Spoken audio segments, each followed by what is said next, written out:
My name is Dino Mangiero. I'm the head coach at Modern Day Prep in Middletown, New Jersey. We came out of the box pretty strong. My first season, we were 12-0 and we won the state championship. I guess it was 2 years ago when I first started at Modern Day. The reason why I really wanted to be here is the last 3 years they've been in the state championship games. Kids that have been to Division I schools. I thought we had a good team coming back, guys that were committed to major colleges, all guys that received scholarships, which is really the bottom line when it comes to Modern Day Prep football. We'll win our share of games, which we have. But more importantly is seeing these young men get to great schools, get education. That's really the number one goal of the program. We had a lot of COVID protocols during the year. Basically, when we came into camp, we were just in groups of 10 doing workouts, even doing things like water breaks. We had to stagger our water breaks so guys weren't around the same area at the same time. We had to limit the amount of practices we could have. The state said you could have 5 or 6 a week. We were limited to 2 or 3. The state came out Thursday night and said that no more in-school meetings. We got to get it clarified on Monday. Can we meet inside? Can't we meet inside? So we just want to clarify that. We never want to break any rules, right? Every week we came in, we didn't know, what was going to happen the week after and what we were playing for at the end of the year. But then, the Shore Conference came out with their playoff structure that, there was going to be 4 teams playing for, a Shore Conference playoff. When our kids heard that, that kind of sparked a little fire in them. Since we only had 6 games, we pretty much had to win every game or all the important games to get into that higher bracket. Coach told us for a team usually it takes a couple games to get things going on a roll. So this year with the shortened season we had to kind of get things going faster. All summer long we were focused on RBC. RBC, that's been a rivalry now for 2 to 3 years. So going into that game, we really had to focus, work hard during that week of practice. We only had the boys here in school 2 days a week, so we had to send the bus up to pick them up at 3 o'clock in the afternoon. They weren't getting here till 4:35. We went out and rented lights.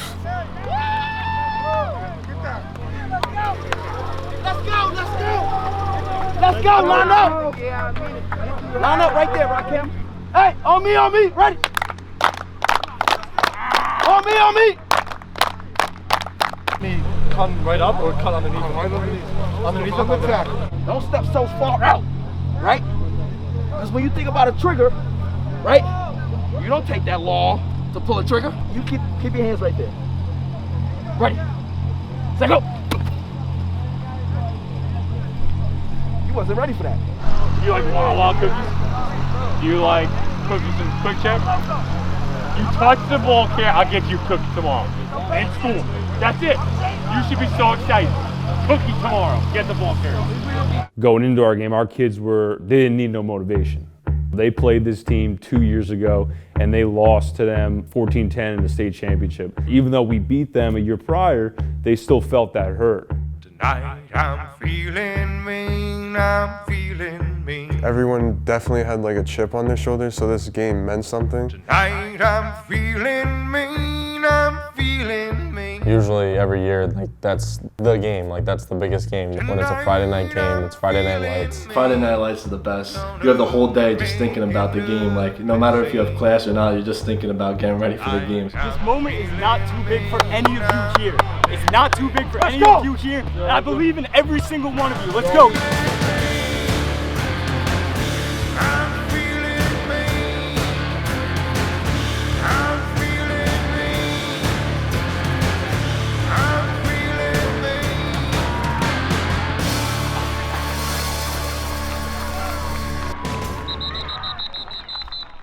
We came out real slow. That was the first game, so it was kind of us trying to find our identity on offense. Calling plays early on was difficult. You didn't know what to turn to, you didn't know what to go to. We had all the tools to be able to be successful, but just on some things we couldn't click together, and that's what we were off on. I feel like we weren't together yet, we weren't clicking. We finally got down there twice. I mean, that's when the frustration starts. We're on the 1 yard line and we could not punch it in. And in my head, I'm thinking, is this really gonna happen like this? I was telling the offensive line in the huddle, just every play, no matter what it is, if it's a pass or a run, just keep your head down, don't look where the ball is, and just block your guy. Second time we get in, it's a little bit of a left snap, snaps off Rajan's face mask. they dive on the ball before me, and then the game's over.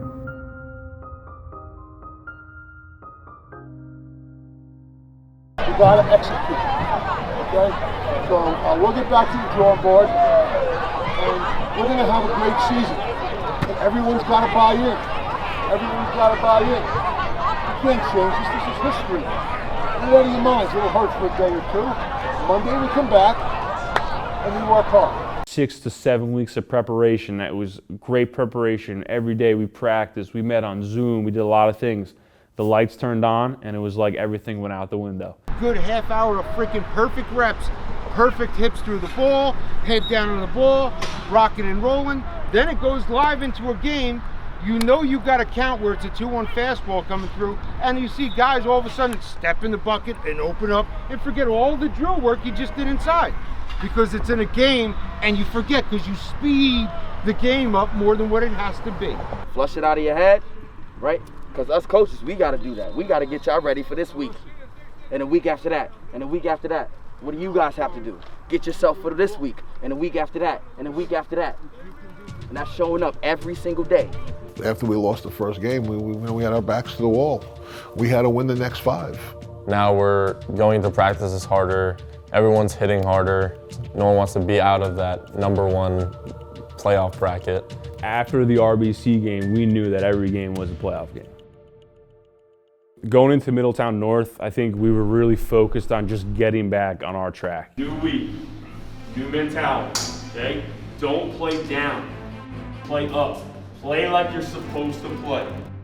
Play for the guy next to you, play for the guy behind you, and let's have fun tonight, okay? I want to see guys flying around. I want to see guys making plays on both sides of the ball. You get back on the track and you do what you got to do. Then we go party it up. There's nobody here but us. Play for one another. Let's go. Into me, to left, and up, into back. Ah! Let me get to me, to left, and into back. We definitely started off slow, which is not the way that we want to start off, but Coach Mangiero says that we'll win the game in 3 different aspects, and special teams is the biggest one. I think then Rajan ended up scoring a rushing touchdown, which was our first touchdown of the year. We needed to get in the end zone. We were just like, we have to get in no matter what. We're going to do everything we can to get in the end zone. Having Cody his first year here was electrifying for us. When he took that kickoff off to start the second half, that was kind of the spark our whole team needed. That guy just is so fast. You give him the ball and he's just speed down the sideline and get you a touchdown. Big Bozo Tafari got on the board too, and he was excited about that. You know, he was clutching the goal line all year. We had a great drive at the end of that game, and we had the ball on our 8 or 9 yard line. We had 9 or 10 consecutive plays in a row with no penalties and positive yardage plays. Once you see that as an offensive coordinator, you know, okay, we can actually do some things. You know, Alex was, throwing the completions. You know, we had Rajan run the ball. The line was blocking well. So it was uplifting to see that. So that showed me something that, with our backs against the wall and 4 minutes left in the game in the fourth quarter, that we could drive down the field.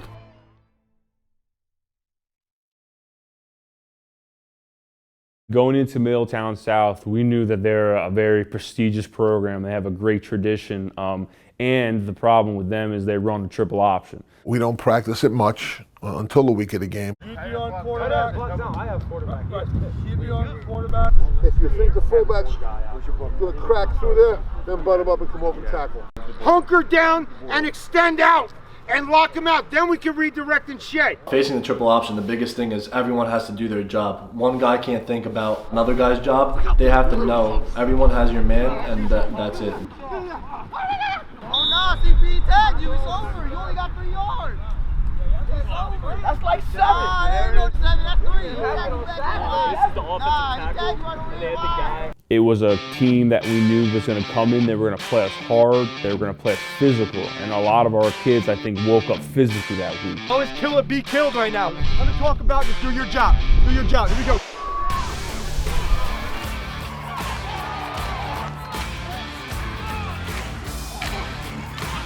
What I learned about the defense at Middletown South was I know I can rely on them. We tried to take that mentality from defense and spin it into our offensive, minded team.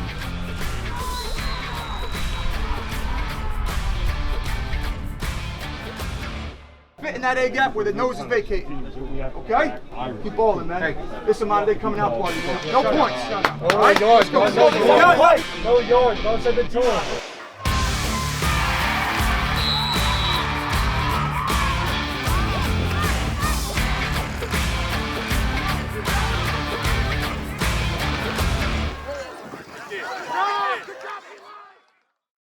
I think when we came out here on Middletown South Week, practicing wise, we were kind of feeling good about ourselves, thinking we didn't have to practice hard.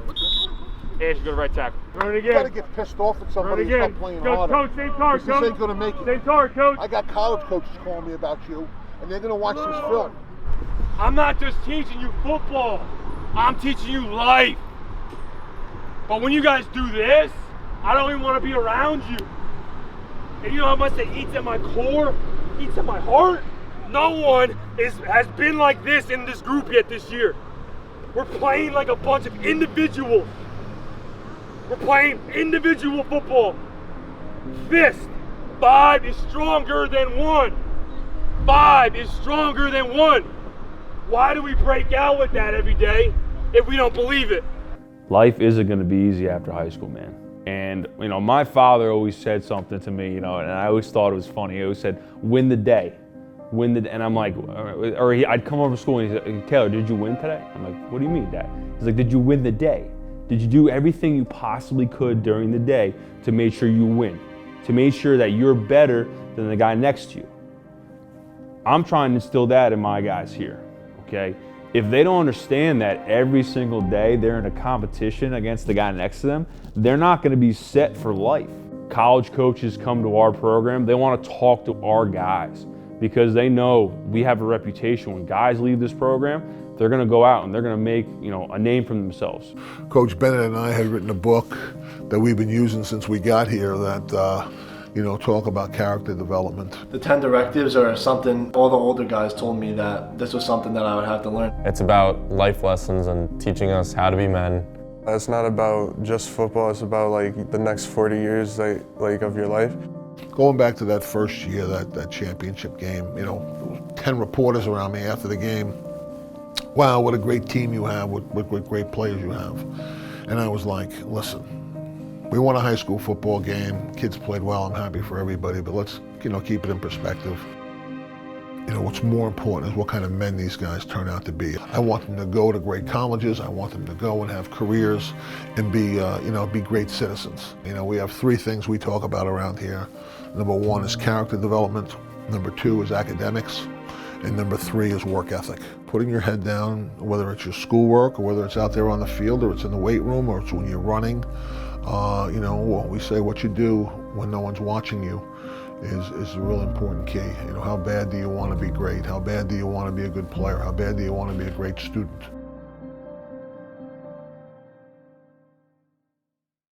Offensively in Long Branch, we had a good feeling that we can throw the ball. The first 3 weeks, we were very slow in how we did offense, and we just couldn't hit on all cylinders. You know, this week we came out and we could do everything. Hold up, little buddy, what is you doing? Finna go hard, hard, hard. Ice on my neck, ice on my wrist. That for the squad, squad, squad. Know they gon' hate, do what I tell them. Get on your jaw, jaw, jaw. Work on smooth, I got the moves, I swear, God. I got everyone involved that game. Everyone was getting the ball.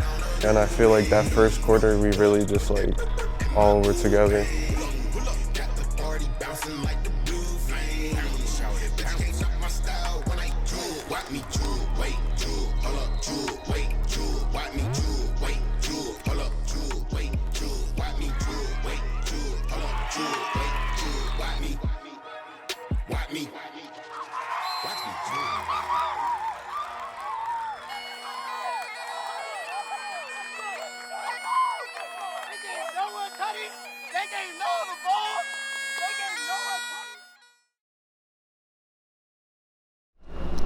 Nice, beautiful day.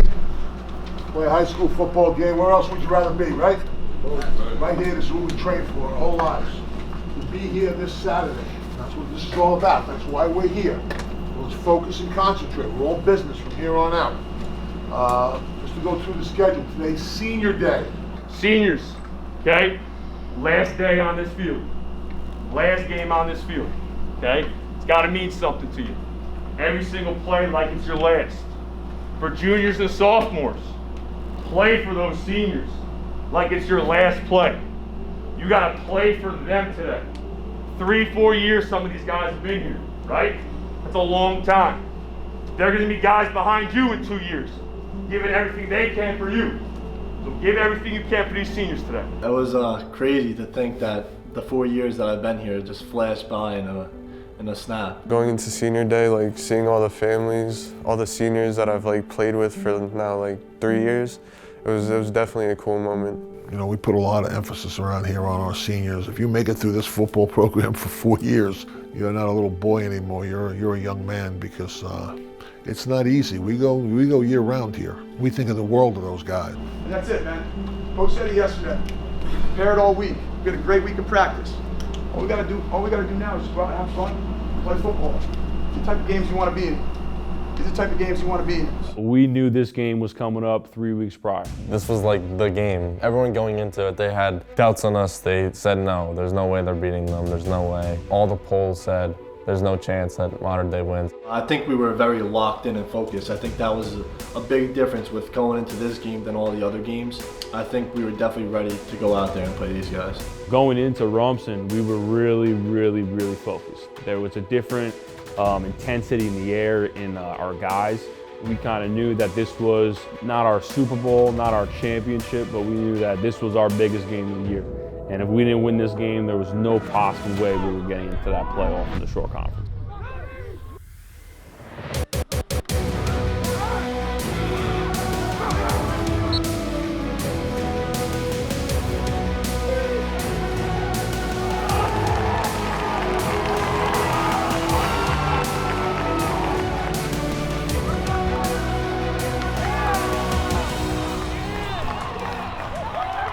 You know, obviously going into halftime 6-0, we weren't ecstatic about the offensive production we had, but our defense was playing so good and was controlling their run game. Yeah, we just stressed to everyone like last year. We were up by 14-0, so just stressing it's 0-0 still. We knew coming out of half we would need to score at least another 14 points, because they run a bend but don't break offense to where they're going to continually do what they do until it hits, and it was starting to hit at the end of the game.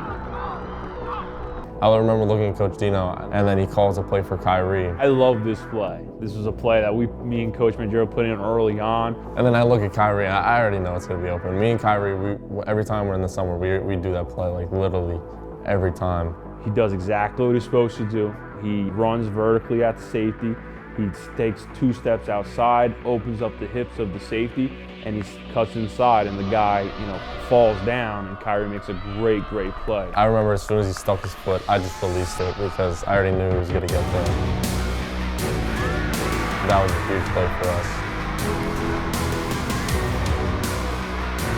On offense, we just thought that we were just overpowering them and that they wouldn't be able to stop us. The offensive line just stayed calm and just stayed ready to be able to play every play and just go after them. Coming off that last drive in the fourth quarter with about 3 minutes left, I felt money, because our defense is great. Our defense is clutch. It holds every team that we played. Yo, this has all we've been working for right here, bro. All the time I put you through, all that I put you. Now you go get paid. Now go get paid. They practice too. They prepare, and they caught our defense in a bad play. They had a good play design where a lineman lined up as an offensive lineman, and we accounted him as a receiver. Our kids never seen it, and that's okay. It's a shock to the whole team. Everyone was kind of frantic, and that's when they took advantage of that situation. But I thought our kids responded to it on the next drive. Yeah, I just came on the sideline after that. I think me and Rakim, and we just told everyone basically just calm down. We have one more drive to fit in, and we'll be able to score. Everybody does their job. We go right down the field. We're gonna win, bro. We're gonna win. Relax. Do your job. Yo, don't get crazy. Let's go. Relax. Just play your game, bro. On the sideline, there's going to be a lot of hearts and stomachs there. There's going to be a lot of slow faces, a lot of sad faces, but I don't think our guys did that. I look up in the crowd, and I see like my whole family, all the parents cheering for Modern Day, and I'm just like, all right, we have to get this done. We started with about a minute and 30 seconds left. So we knew that, you know, this was kind of it. They got a sack the first play, and then we got called for holding when Naren made that big catch. We were in the middle of the field, I think it was like the 45, and we were just stuck, and we had to burn our last time out. We were all sitting on the sideline, we're talking where we go to, and it was actually Coach Askeles that was like, why don't we just throw Earthquake in? That's our go-to deal here at Modern Day. We won a state championship on that play. At that time, you're not thinking that way. But once he said it, everyone went like this, and we knew that was it. I've actually never done this in my entire life. I've never done a hook and ladder. I'm dropping back. I see one guy starts rushing me, so I throw it a little bit early. If Cody didn't have his hands out and away from his chest, there was a guy on top of him that would have tackled him. And then he somehow, while having a guy on him, spins the football, and then Naren catches it and just uses speed to go for the touchdown.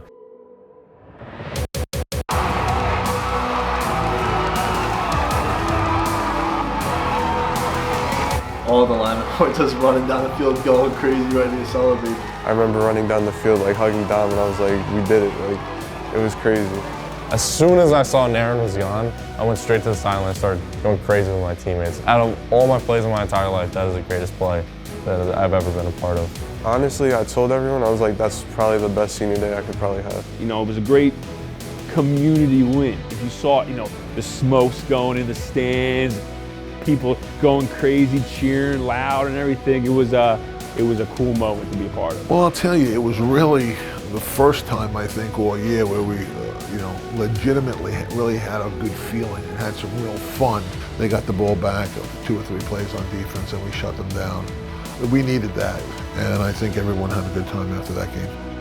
It just goes to show you, when you have a great week of practice, we really had a great week of practice. You guys were dialed in, you know, what this team can do. You know, to come back after they scored, that just shows a great deal of pride. All right? So let's get a...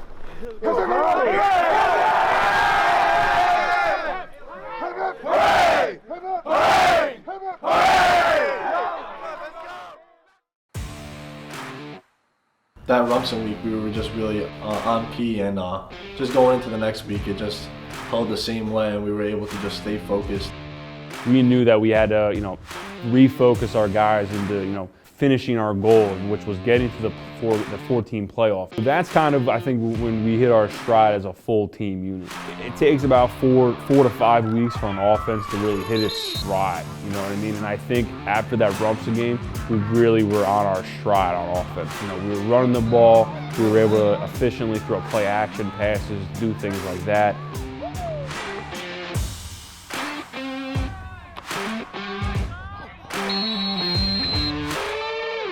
Our defense was always good. You know, they always were stout right from the first game.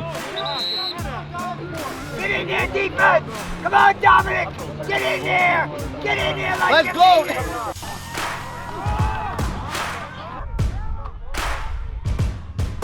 The quarterback came out with a boot on this one play, and I went to go hit him after the play. My helmet came down and smashed me in the nose. I heard something happen with my nose, so I was like, oh my gosh, what just happened? His nose was just leaking with blood, and I'm like, what happened? Look at this dirt. They cleaned it too. They sprayed peroxide and cleaned it. They didn't clean nothing. I'm on the board with the linemen and some of the other skill guys, and he goes, Coach, you're like, should I be coming off and doing that? And I literally just said to him, like, man, your nose looks messed up. They just asked if I was okay first, and then they said I look like Rocky Balboa after that. I told the trainer I needed to go back out there. I needed to finish the last regular season game with the boys and just get it done. To come back from a loss like RBC, to kind of pull ourselves together, for leaders to step up, for coaches to step up, and to keep moving forward with a winning mentality, you know, it shows a lot of tough and gritness. We always just try to think win one at a time, but we knew overall that we had to win every game after that in order to make it to the playoffs. Everything with COVID and like how things got shortened, like it really messed everything up. But just to like know we were in the playoffs and had like potentially 2 extra games to play, it felt good. It was an awesome 5 weeks because every week, you know, you're kind of fighting for your life.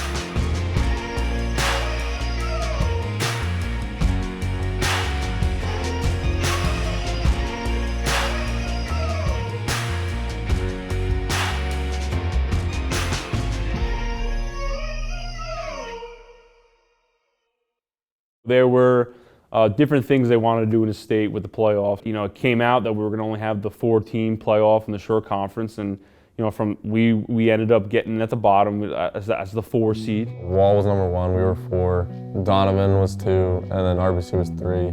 That last game, you know, we couldn't do anything right. As a coach, you look back and you say, hey, why? And it's just an accumulation of time. The week before, we had very limited practice. That week, we're in the gym walking through stuff. I mean, when you add it all up together over a season, over the summer and over a season, you look at a public school that probably didn't miss a practice, didn't miss a beat, didn't bust kids. It made no excuses. We didn't play well to begin with, you know. Our defense did a great job, you know. It was 6-0 or 7-0. We go into halftime 7-0. We're going to come out in the second half and we're going to make some things happen. We give up that touchdown right before the half. Everybody goes into the half all deflated. You know, they get the ball in the first drive, they score a touchdown. We got to come out of our game plan and now just throw it. And they're sitting back there with 8 guys in coverage. So it's try to mix it up, run a screen, run a draw, try to do different things. But it makes it very difficult. You get in a hole like that against a good team.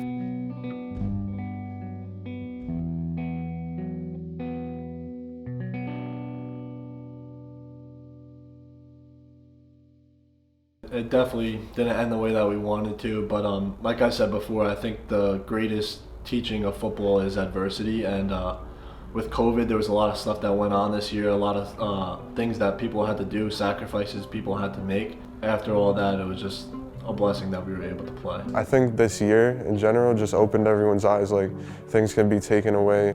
This year was an uncharacteristic year for everybody, and the fact that we played was awesome.